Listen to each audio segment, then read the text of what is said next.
Welcome back to the channel, guys. Resmoby here from the Independent View. As you know, we are getting early access to Diablo on the 2nd of June.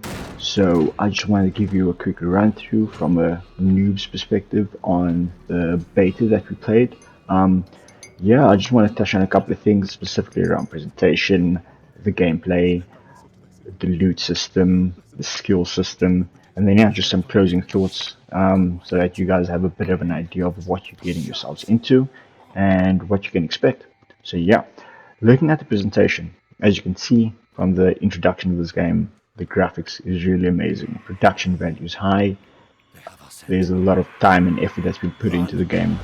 Also, when you're actually using your characters, the customization options are, I would say, limited, but compared to previous titles, quite good. And you actually get to see your customized character in cutscenes, which is also a very cool element that they've added to the game, which I enjoyed. It's nice to see that your character's changing appearance actually comes through in the game. So for presentation, definitely quite good so far. I mean, going through the cities, going through the towns, you'll see the maps. A lot of interactions can take place while you're just walking through the snowy fields of the fractured peaks. So for my side, the presentation is really good, and from what I can see, it looks quite gruesome. The story looks good, so cannot wait to get into this a lot more. Then we're looking at the gameplay. So by all means, this is fun, right? You're looking for your looting, action-packed game, lots of different skills that's going to be available to you.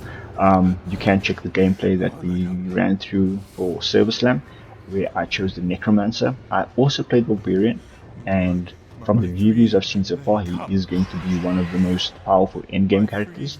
But for our playthrough, I'm still going to be between Droid and Necromancer. So look forward to that and sharing with you how things have moved along.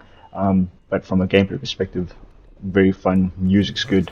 The general motion capture of the characters is quite good. Hitboxes looked. I didn't see anything funny that I picked up here. I was like, okay, what just happened? Also, the general skill tree that you get moves up quite quickly, so you basically have the ability to select multiple moves quite early in the game, and that just makes it a lot more fun. If you are going to be playing this game, I would suggest playing with a friend. It is a shared world experience, and it is fun, I'm not gonna lie. There's certain aspects of the game where you're just running around and then you're gonna be finding yourself fighting a certain area of the map where you can have like other players and you all just attack and you do your thing together. I will touch on the world boss at the end because that was a very cool aspect. I think that was probably the most engaging and fun aspect of the game that I found when we were all gathering, getting ready to fight him. But I'll touch on that a bit more. So yeah, gameplay is cool, graphics is good. The sounds that you hear when you're performing a skill or when you're hearing a body explode or a sorcerer casting a spell is engaging, and yeah, I got no complaints. So, but I would suggest playing this with a friend. It's just going to make the experience a lot more, but if not, it is shared world, so yeah, look forward to that. Then the loot system. So I think what everybody wants to know, and from my experience with previous games, is that most of the time these games can be a bit stingy when it comes to loot. So from a loot perspective, I think the best element that I can, or the example I can give you is that I got about 5 legendaries in 20 levels, so it's like one every 4 levels, which is not bad every turn. I think I was a bit more lucky in that sense. The only cage that I was playing with, you only got 2, and that's once you've defeated the Shava, the world boss. So the drop rates I found quite good. The only drawback I found was the jewels that they gave you took up the same slots or the same number of slots as any item. So you got a 2-hand sword, and then you got a gem next to it.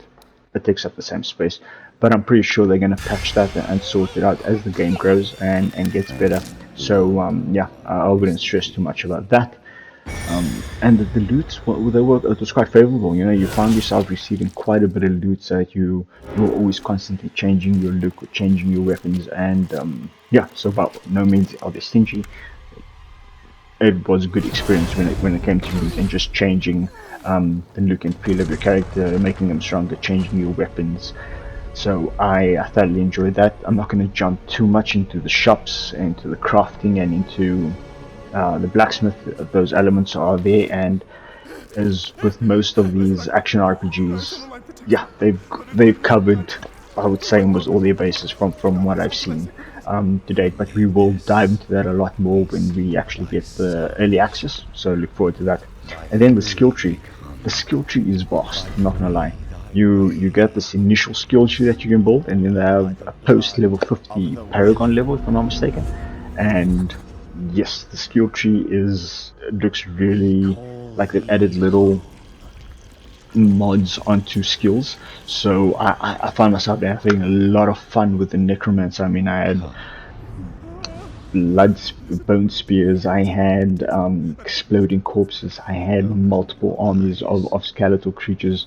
So for me, overall, that was really very cool. That the skill tree was so engaging and just allowed you to explore different options.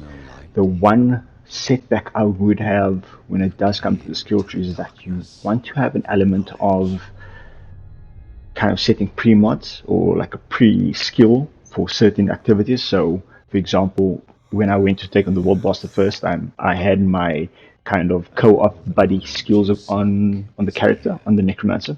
So I had to ensure that I basically was not as powerful as what I was when I took Avasha or Ashava on the second time. So I basically had to change all my skills and be focused on taking or doing as much damage as possible when I was playing with a buddy where I had to focus on crowd control, doing damage, protection for him, her, and so those are the two different elements you got to take into account. So I'm hoping in the future there is this kind of like overall cost you can apply to just reassigning your skills and then having a new skill tree for when you go do the world boss, because it's going to be frustrating and irritating to do those changes all the time.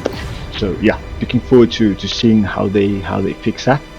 And then, just last but not least, guys, if you are still around, don't forget to hit that like, subscribe. We're going to be doing a lot of Diablo material over the month of June through the independent view.